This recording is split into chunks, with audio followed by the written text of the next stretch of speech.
Imagine you're simply trying to cure your sleep apnea, All right? right. You change your diet, you take a few highly specific vitamins just to, clear up a painful swollen gland in your jaw. Just normal health stuff. Exactly, normal stuff. But then the next thing you know, you are experiencing a full-blown ancient mystical awakening. Which is just, I mean, it's wild. It's completely insane. And to figure out what just happened to your brain and your body, you end up having to use the most cutting-edge quantum physics just to explain it. Yeah, it sounds completely like science fiction. I mean, we are so conditioned to view the human body as this closed-loop mechanical system, you know? Right, like a car. Exactly. You have a leaky pipe, you fix the pipe.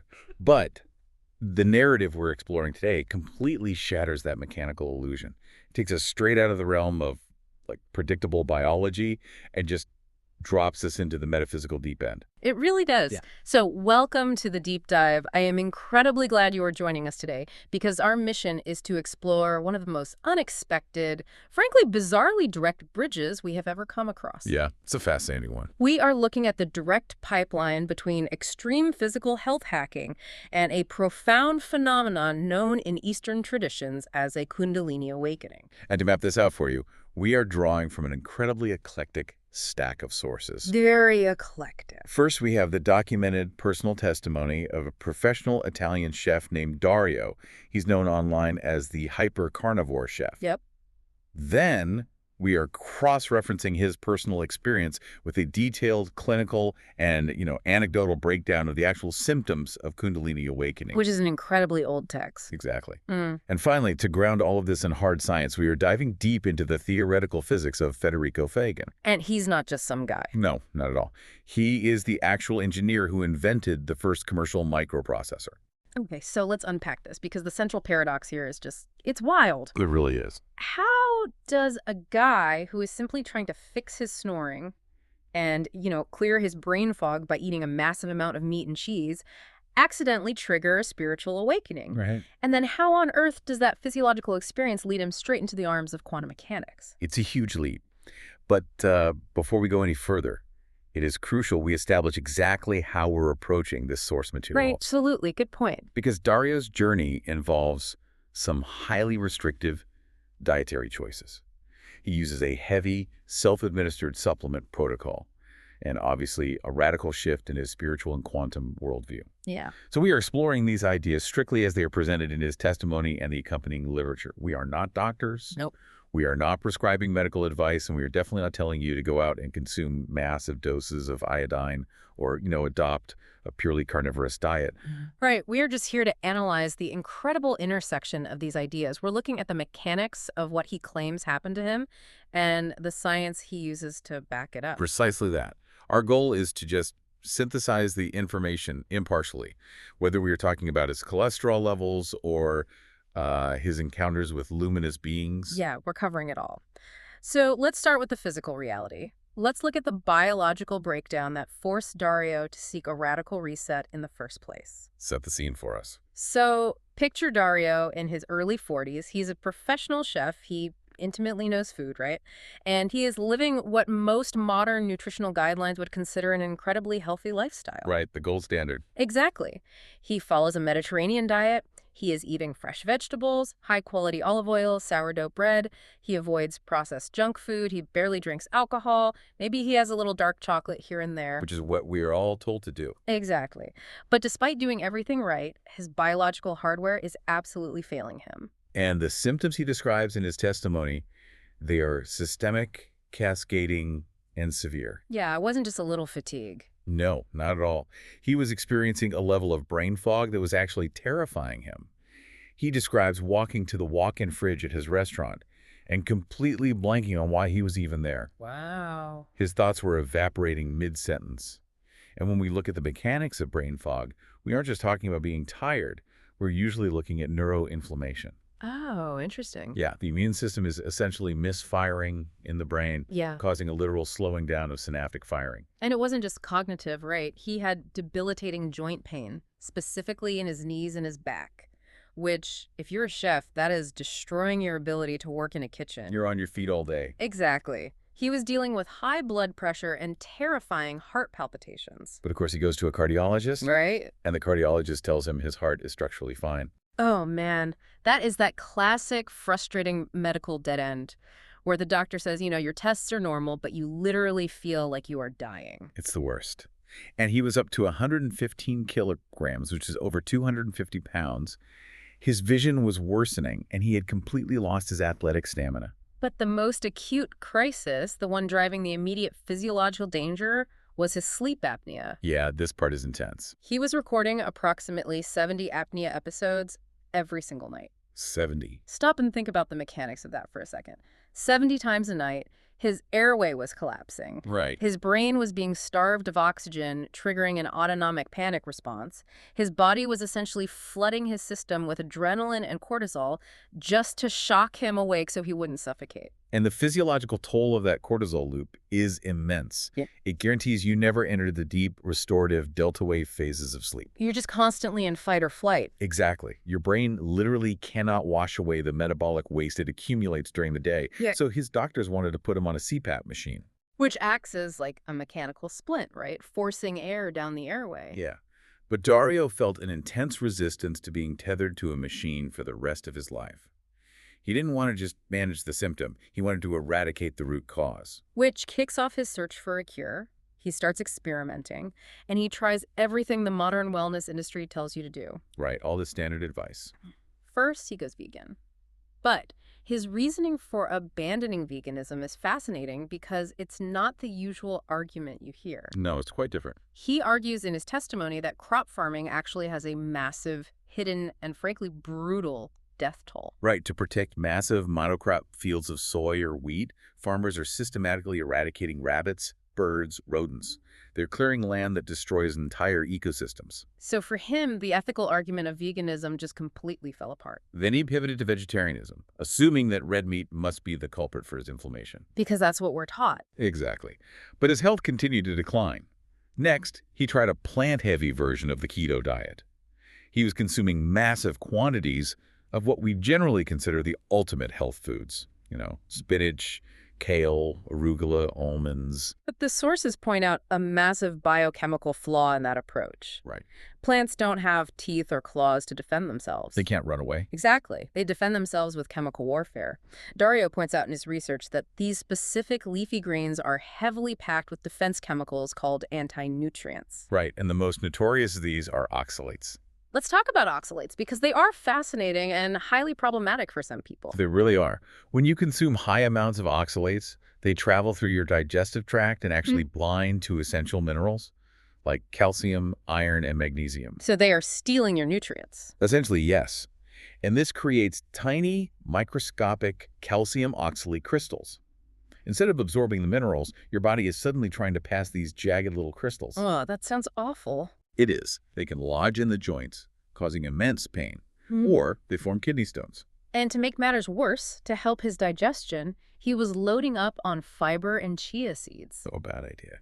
This completely backfired. He developed severe irritable bowel syndrome.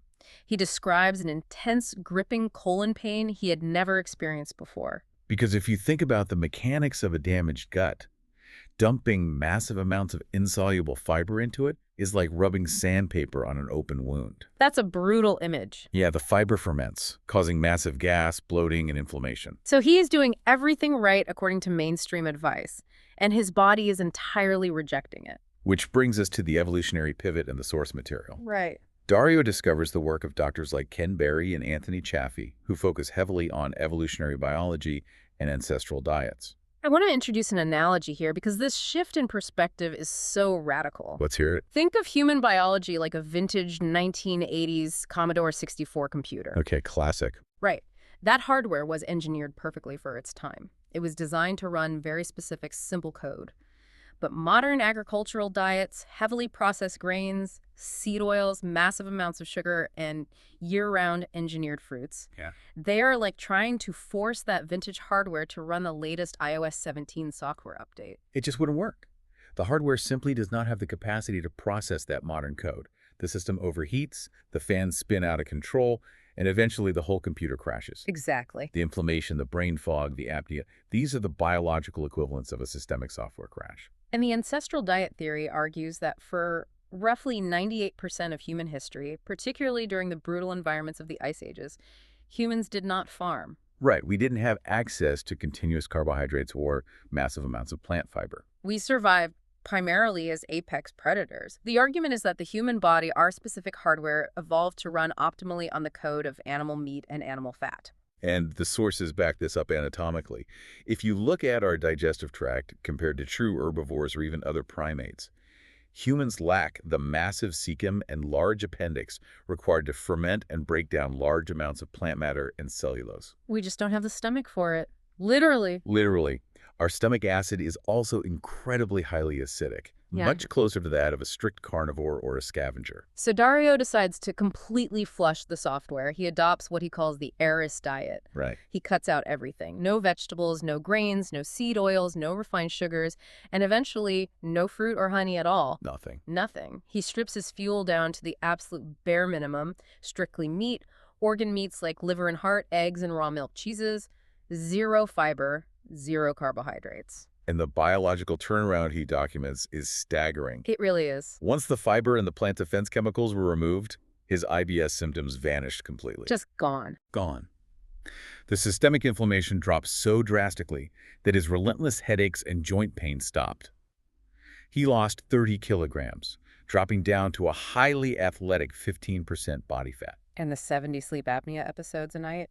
Completely ceased. He stopped snoring entirely. Wow. The physical tissue in his throat and soft palate had likely been so inflamed from his previous diet that it was collapsing under its own swollen weight. With the inflammation gone, the airway stayed open. But that makes perfect sense mechanically. It does. His blood pressure normalized, the heart palpitations vanished, and his prediabetes reversed. He describes a sudden, profound return of mental clarity. The neuroinflammation subsided, and his athletic stamina returned to the point where he felt the spontaneous urge to just sprint down a beach. It is an incredible biological redemption story. He fixed the hardware. He really did. But while the diet seemingly repaired almost every major system in his body, there was one stubborn, lingering glitch. Just one. One tiny biological roadblock that the meat diet alone could not touch. And his obsession with fixing this one little issue is what ultimately blows the doors off his reality. Yeah, this is where it gets crazy. Since his 20s, Dario had been dealing with a swollen, painful salivary gland under his jaw. Right. It was a localized calcification issue, essentially a tiny stone blocking the gland. The doctors told him there was nothing to do but manage the pain with medication or eventually get surgery to remove the gland entirely. But having just cured a laundry list of supposedly incurable diseases by ignoring conventional wisdom, he wasn't about to accept surgery. Obviously not. He turned to biochemistry. He wanted to figure out how to chemically decalcify soft tissues from the inside out. And the protocol he develops is intense. It's highly specific. He wasn't just guessing. He was using targeted biochemical logic. So let's break down this supplement stack, starting with the two heavy hitters. High-dose vitamin D3 and vitamin K2. Okay. He was taking 30,000 international units of D3 a day and 600 micrograms of K2. Now, if you are listening to this and wondering why those two have to go together, it is crucial to understand the mechanism. Yeah, please explain that. Vitamin D3's primary job is to pull calcium from your digestive tract into your bloodstream. But D3 is blind. Blind. Yeah, it doesn't know where to put that calcium once it's in the blood. If you just have massive amounts of calcium floating around, it can inappropriately settle into your arteries, your joints, or in Dario's case, your salivary glands. Ah, okay. That is where vitamin K2 becomes the hero of the story. Yeah, okay. K2 acts as the biological traffic cop. It activates two specific proteins in the body, osteocalcin and matrix GLA protein. Right. Once K2 activates these proteins, they physically bind to the calcium in the bloodstream and soft tissues, and they force it into the bones and teeth where it actually belongs. So by taking high doses of both, Dario was attempting to mobilize the inappropriately deposited calcium stone in his jaw and route it away. Right, and then he adds Lugol's iodine, 5%, taking 4 drops a day. And the biochemical logic here involves reaching back to high school chemistry and looking at the periodic table of elements. Specifically the halogen group. Iodine, fluoride, chlorine, and bromide are all halogens. Because they share a similar atomic structure, they compete for the exact same cellular receptors in the human body. Okay, so they fight for the same parking spots. Basically, yes. The problem is that modern humans are constantly exposed to fluoride in drinking water, in toothpaste, and bromide in baked goods. And those elements displace the iodine our bodies desperately need. Exactly. By flooding his system with high-quality, easily absorbable iodine, Dario was relying on the principle of competitive inhibition. Right. The theory is that the influx of iodine physically pushes the accumulated toxic halogens like fluoride out of the cellular receptors, forcing the body to excrete them. It's an aggressive detoxification mechanism. He rounds this out with liposomal magnesium and selenium. Magnesium keeps calcium dissolved in the blood so it doesn't recrystallize. And selenium acts as a powerful antioxidant to protect his thyroid from the oxidative stress of this intense detox. So he built a biochemical wrecking ball aimed squarely at his jaw. And physically it works. The pain subsides, the gland shrinks. But here's the massive plot twist. Oh, yeah. He wasn't just decalcifying his jaw. He was systemically decalcifying his entire body. Right. And there is one highly specific, incredibly sensitive gland in the human body that is notoriously prone to acting like a sponge for calcium and fluoride. The pineal gland. Yes. This is the unintended target. If you've never looked into the pineal gland, it is fascinating. It's a tiny pine cone-shaped endocrine gland situated deep in the geometric center of the brain. Right. Biologically, its known function is to act as the body's light meter. It receives information about the light-dark cycle from your eyes, and it converts serotonin into melatonin, which regulates your circadian rhythms and your sleep architecture. But the pineal gland has a massive structural vulnerability. Unlike the rest of the brain, which is protected by the blood-brain barrier, the pineal gland sits entirely outside that protective shield. Oh, wow. I didn't realize that. Yeah, it also has one of the highest rates of blood flow of any organ in the body. So because it's constantly filtering massive amounts of unprotected blood, it is incredibly susceptible to accumulating toxins over time. Specifically, calcium phosphate crystals and fluoride. When scientists perform autopsies, they often find the pineal gland completely calcified, filled with what they call brain sand. Brain sand, it's so gross. But yeah, when it becomes heavily calcified, its ability to produce melatonin plummets. This is often why sleep quality degrades so significantly as people age. Makes sense. But the pineal gland isn't just a biological curiosity. For thousands of years, across vastly different ancient traditions, this exact spot in the brain has been revered. Right. Long before modern biology mapped its function, it was known as the third eye, the seat of the soul, the biological antenna that connects human consciousness to higher dimensions. And Dario just accidentally hit it with a biochemical pressure washer. That's such a good way to put it. Yeah. As this systemic decalcification reaches his brain, the physical symptoms start getting incredibly strange. He notes in his testimony that he begins experiencing bizarre sensations. Not pain, but an intense, localized pressure right in the center of his forehead. Like right between the eyes. Exactly. He feels physical tingling and waves of unexplained heat moving up his spinal column. At first, being a deeply rational guy, he assumes these are just strange side effects of his heavy supplement stack. Which is a fair assumption. Right. But the sensations escalate. He's being pushed out of the safe, knowable realm of biology and straight into the metaphysical. Which brings us to the core of the experience, the accidental awakening.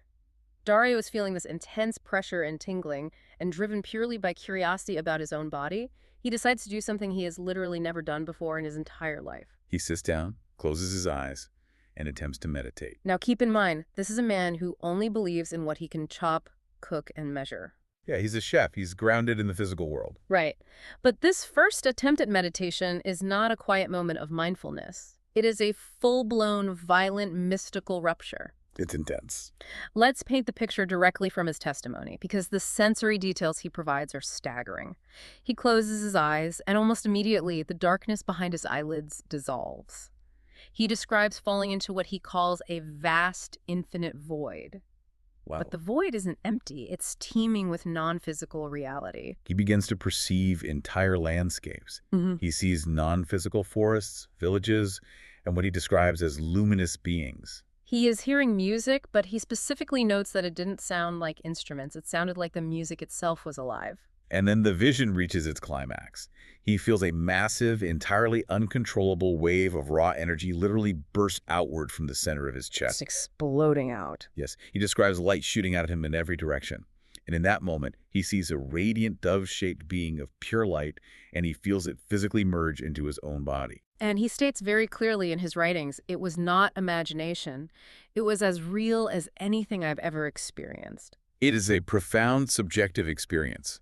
But what makes this deep dive so compelling is that we don't just have to take a subjective word for it. Right. When Dario frantically started researching his symptoms to figure out if he was losing his mind, he stumbled upon the ancient concept of kundalini. And our source stack includes a highly detailed clinical and anecdotal breakdown of the kundalini awakening phenomenon. Yes, and the overlap between this ancient text and the chef's accidental experience is almost mathematically precise. Let's actually map this out because the correlation is wild. For those who aren't familiar, kundalini is a concept from Hindu and yogic traditions. It translates to the coiled one. Right. The theory is that a massive reservoir of dormant evolutionary energy sits at the base of the human spine. Through intense yoga, breathwork, or sometimes trauma, this energy uncoils and shoots up the spinal column. Piercing the different energy centers or chakras until it hits the pineal gland. Exactly, resulting in a radical expansion of consciousness. The Kundalini source text we are analyzing divides the symptoms of this process into distinct phases. Let's look at the pre-awakening signs. Okay. The text lists physical and energetic sensations that can happen weeks or months before a sudden awakening. They include tingling at the base of the spine, heat or pressure in the forehead or third eye area. Which he had. Right. Right. Waking up frequently between 3 and 4 a.m. and unexplained surges of energy. That is essentially a verbatim checklist of exactly what Dario was complaining about to himself right before he sat down on the floor to meditate. Exactly. And then the text outlines the sudden spontaneous awakening symptoms. These include strong heat rising up the spine, intense electrical sensations, The heart pounding rapidly but without any feeling of fear. feeling an explosion of energy in the head or chest, and perceptual shifts where reality feels dreamlike or the person experiences intense, unexplainable bliss. Again, it's almost a one-to-one match with the chest explosion and the vivid, hyper-real visions of the void. It really is. But I have to push back here. I am looking at this stack of sources, and I have to play devil's advocate for the listener. Please do. We just spent the first half of this deep dive explaining exactly how he radically altered his physical chemistry. Right. He flooded his body with K2 and iodine. He completely mutated his gut microbiome by starving it of fiber and feeding it only meat.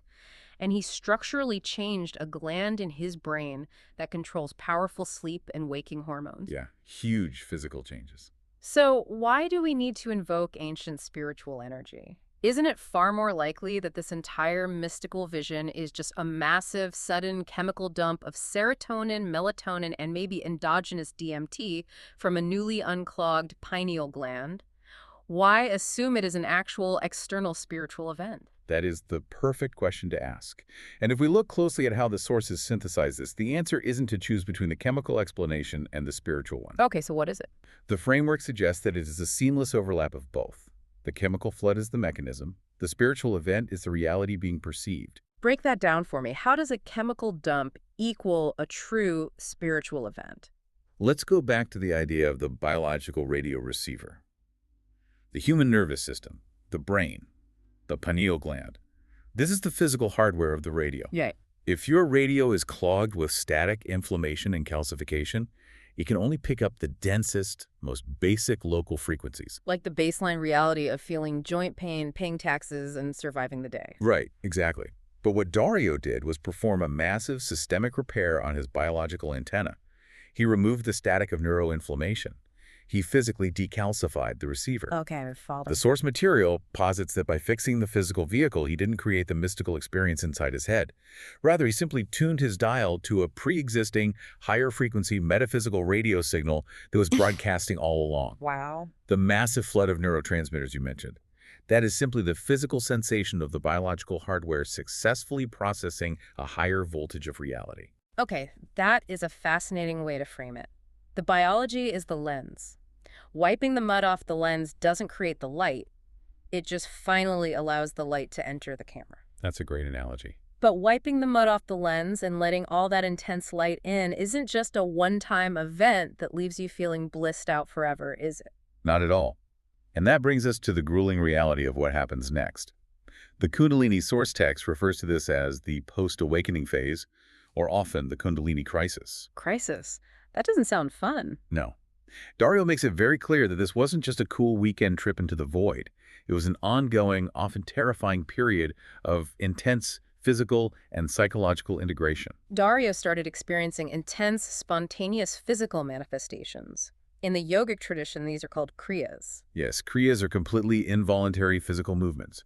Dario experienced these violently in his neck, his jaw, and his throat. His body would suddenly twist, shake, or contort, and he had absolutely no conscious control over it. It is as if the body is being operated by an external electrical current. Which sounds completely terrifying if you are sitting in your living room and your neck starts snapping back on its own. Highly unsettling.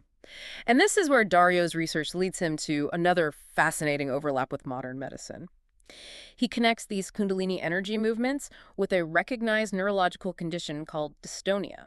Dystonia is a complex movement disorder where the brain sends incorrect signals to the muscles, causing them to contract involuntarily, leading to repetitive or twisting movements. Right.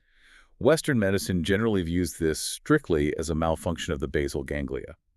But the hypothesis Dario explores, which aligns with the Kundalini framework, is that these spontaneous movements, these dystonic episodes or kriyas, are not random errors. What are they then? They are the nervous system's active, somewhat desperate attempt to regulate, rewire, and purge. Purge what?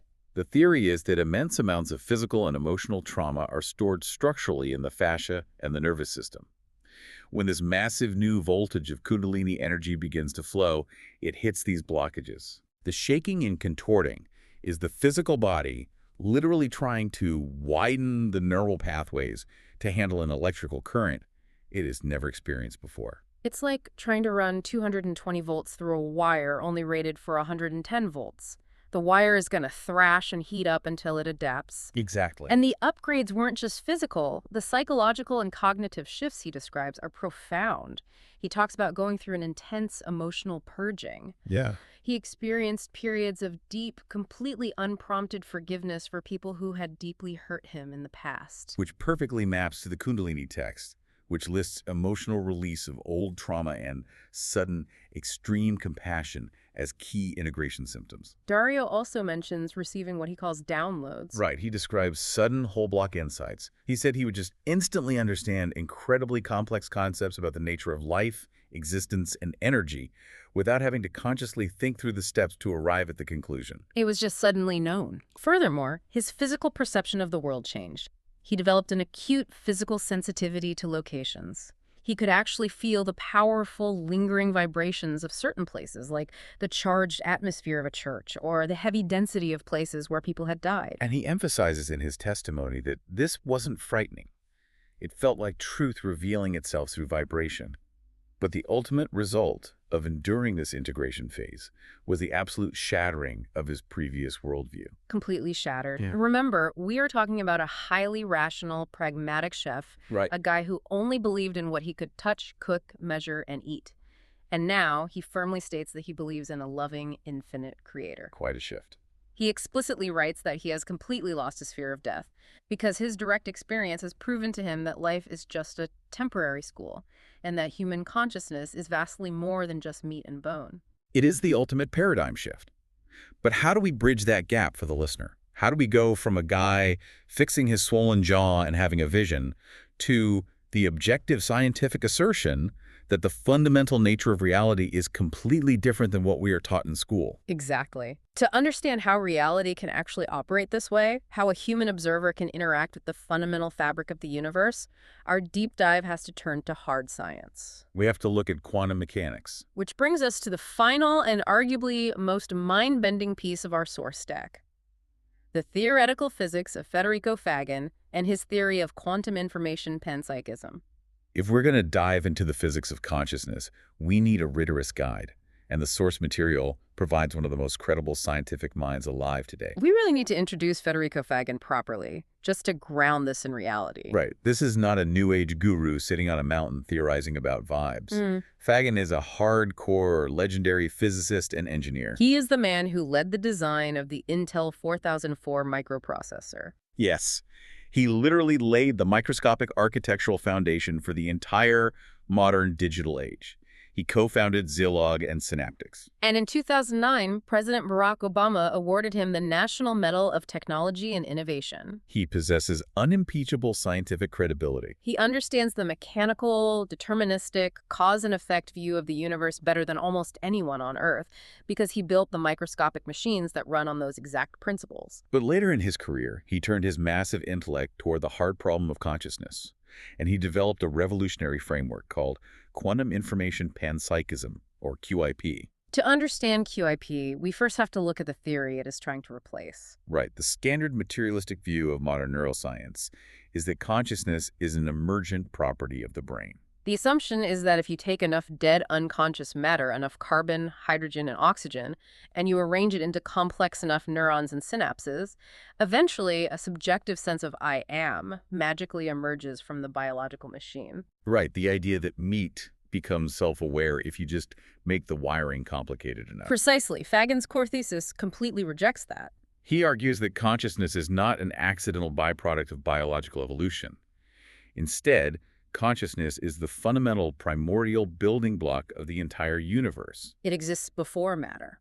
In his view, space, time, matter, and quantum phenomena are actually the downstream manifestations of a deeper, vast, interconnected conscious reality. This is where we have to roll up our sleeves and break down the science, specifically the infamous quantum measurement problem. Because this is the exact scientific wedge that Fagin uses to open the door to his theory. Let's talk about the Schrödinger equation and superposition. In classical Newtonian physics, the physics of baseballs and cars, a physical object is exactly where you see it and its state is fixed. Right. But when you zoom down into quantum mechanics, looking at the behavior of microscopic particles like electrons or photons, the rules completely break down. The Schrödinger equation mathematically describes a quantum system not as a fixed physical object, but as existing in a superposition of all possible states simultaneously. It exists as a landscape of probability, not physical reality, until a measurement is made. The classic famous example being Schrödinger's cat. Let's break this down because it's crucial. In this thought experiment, you put a cat in a sealed steel box. Yeah. Inside the box with the cat is a tiny mechanism containing a single radioactive atom. There is an exactly 50-50 chance that the atom will decay within an hour. Right. If it decays, it triggers a hammer that smashes a vial of poison gas, killing the cat. If it doesn't decay, nothing happens and the cat lives. Now, common sense tells us that the cat inside the box is either already dead or already alive. We just don't know yet because the box is closed. Right. But according to the strict, proven mathematics of quantum mechanics, that is incorrect. Until you open the box and look until a measurement is made, the radioactive atom exists in a state of superposition. It is both decayed and not decayed at the exact same time. Therefore, the macroscopic cat is scientifically entangled with the atom, existing in a state of being both alive and dead simultaneously. It is entirely a wave improbability. It is only the act of opening the box, the act of observation, that forces the universe to choose one reality. The wave function collapses, the probabilities vanish, and a definite physical reality manifests. You see either a live cat or a dead cat. Now, classical interpretations of this say that any interaction with a macroscopic measurement device causes the collapse.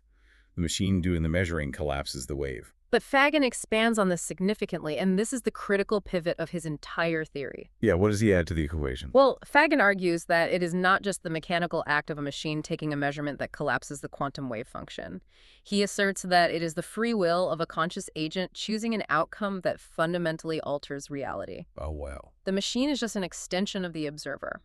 Consciousness itself is the active, required ingredient in collapsing infinite quantum possibilities into definite physical, historical outcomes. Okay, I want to use an analogy to try and ground this because it is incredibly abstract. Yeah, please do. Think of the quantum universe like a massive, infinite streaming service on your TV. Every possible movie, every possible timeline, every potential choice you could ever make exists on the cosmic server at the exact same time. That is the state of superposition. All possibilities are simultaneously real, but only as potential data. But you obviously cannot watch every movie at once. Your biological brain couldn't process it. Exactly. The TV screen in your living room represents your physical reality in the present moment. It is blank until you make a choice. Right.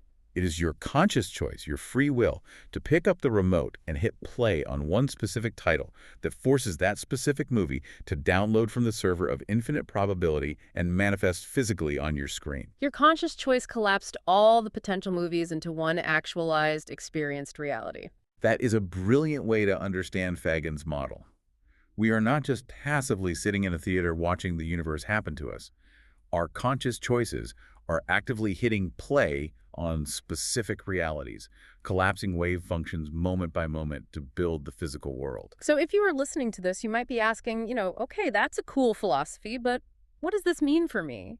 How do highly abstract physics experiments involving invisible particles in a lab prove that my daily choices actually build the physical world I walk around in? That takes us into the core evidence of the deep dive. Fagin's theory isn't just philosophical speculation. Our sources outline three major pieces of hard experimental and theoretical evidence that back up this participatory view of the cosmos. Let's walk through them because they break your brain in the best way. First up is the delayed choice experiment, originally proposed by the legendary physicist John Wheeler in 1978. Right. This experiment essentially messes with the fundamental concept of linear time. It absolutely does. To understand this, imagine an obstacle course for a single particle of light, a photon. The photon is fired toward a beam splitter, like a microscopic fork in the road. Now, light has a dual nature. It can behave as a spread-out wave, going down both paths of the fork simultaneously, or it can behave as a solid physical particle, choosing just one path. And which way it behaves depends entirely on how the scientist chooses to measure it at the end of the course. Right. So if they set up a particle detector at the finish line, the photon acts like a solid particle from the very beginning. If they set up a wave detector, it acts like a wave from the beginning. But in Wheeler's delayed choice setup, the experimenter waits until after the photon has already passed the first fork in the road to make a choice about which detector to turn on at the finish line. Wait, so the photon is already in mid-flight.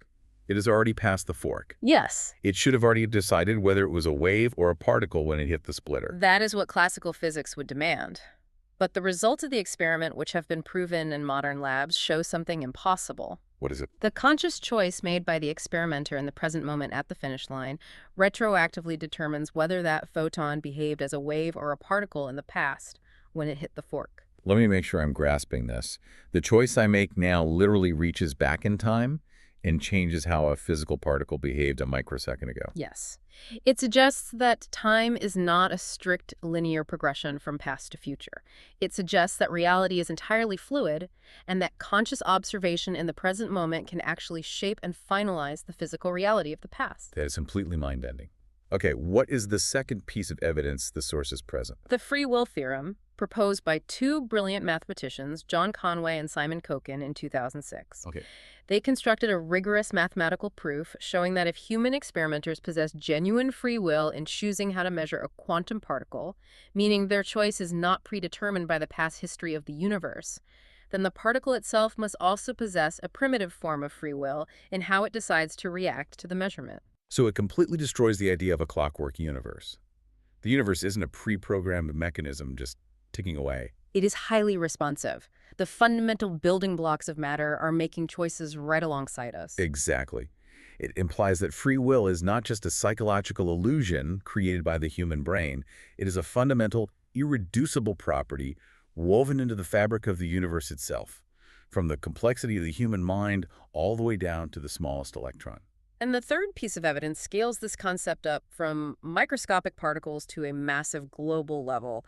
We have to talk about the Global Consciousness Project, which was born out of research at Princeton University. This is a fascinating and somewhat controversial data set, but it fits Fagin's model perfectly. Tell me about it.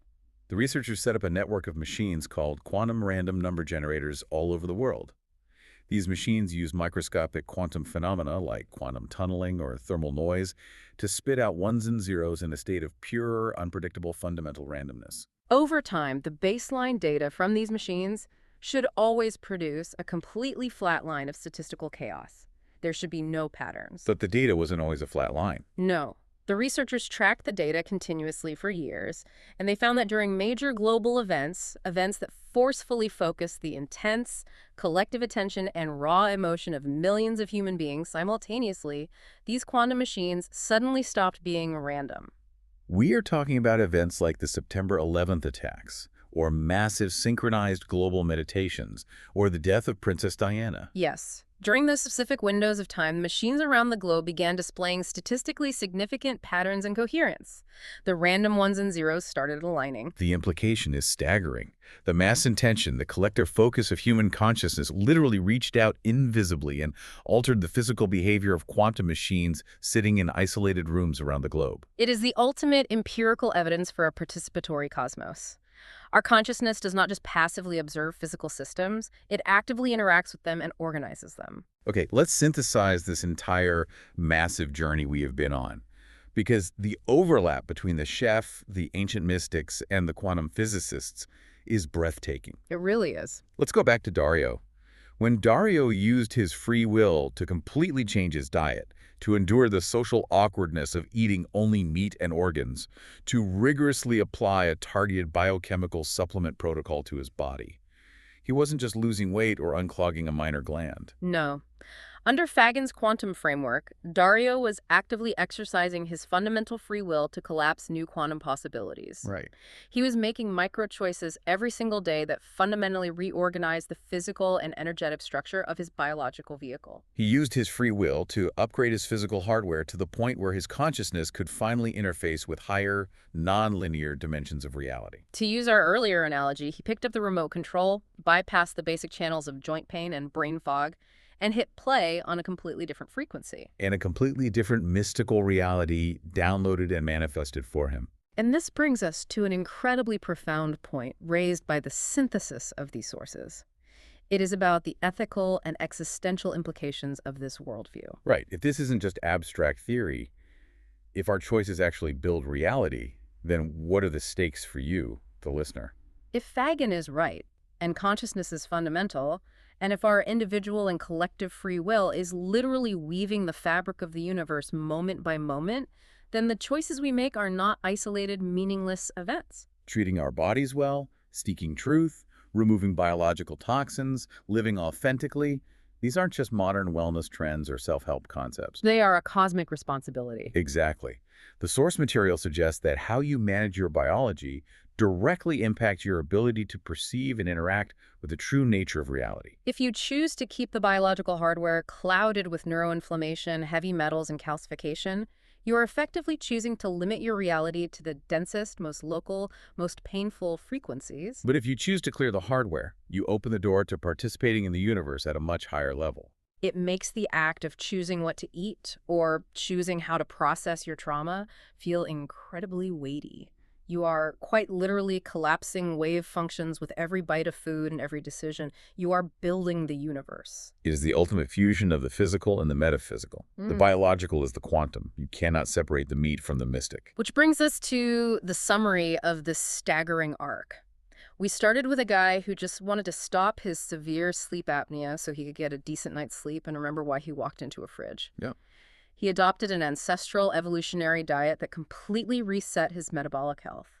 He then used targeted biochemistry to dissolve a tiny piece of calcium in his jaw and inadvertently scrubbed clean the master valve of his brain, the pineal gland. That intense physical action repaired his biological antenna, allowing a massive influx of energy that triggered a profound, clinically documented kundalini awakening, complete with hyperreal visions, spontaneous physical nervous system rewiring through kriyas, and a total psychological rebirth. And when he desperately sought a framework to understand how a physical dietary detox could lead to a physical encounter with luminous beings and a profound feeling of universal love, he found the answer not just in an ancient monastery, but in the cutting-edge quantum physics of Federico Fagin. He found mathematical proof that his consciousness was the foundational reality all along, and his free will was the tool that shaped it. It is a profound reminder that we are not separate from the universe we are observing. We are the universe, actively experiencing itself and continuously building itself through our choices. To you listening right now, I know this stack of sources was a massive journey. It is a huge leap from discussing the mechanics of vitamin K2 and oxalates to discussing the retroactive collapse of the Schrödinger wave function. But the deep interconnectedness of these ideas is what makes this exploration so vital. We are living at a time where the rigid boundaries between biology, ancient spirituality, and theoretical physics are becoming incredibly porous. The old plumbing manual of the human body has definitely been thrown out. It really has. So I want to leave you with a lingering question to ponder as you go about your day. Let's hear it. Think back to that perfectly engineered Commodore 64 we talked about at the beginning, the one that suddenly encountered a ghost in the gears when the hardware was finally cleaned. Yeah. If simply removing a tiny buildup of calcium in a gland the size of a grain of rice can entirely shatter a person's reality, flood their body with ancient kundalini energy, and connect them to the quantum fabric of the universe. Wait, sorry, let me rephrase that without pausing and connect them to the quantum fabric of the universe. What other biological roadblocks are currently sitting inside you, acting as a filter on your perception of what is truly real? It really makes you wonder what frequencies we might be capable of tuning into if we just took care of the antenna. It really does. Thank you for joining us on this deep dive into the source material. We will be back next time to unpack another stack of fascinating ideas. Until then, keep questioning the mechanics of the machine and keep an eye on what you are choosing to observe.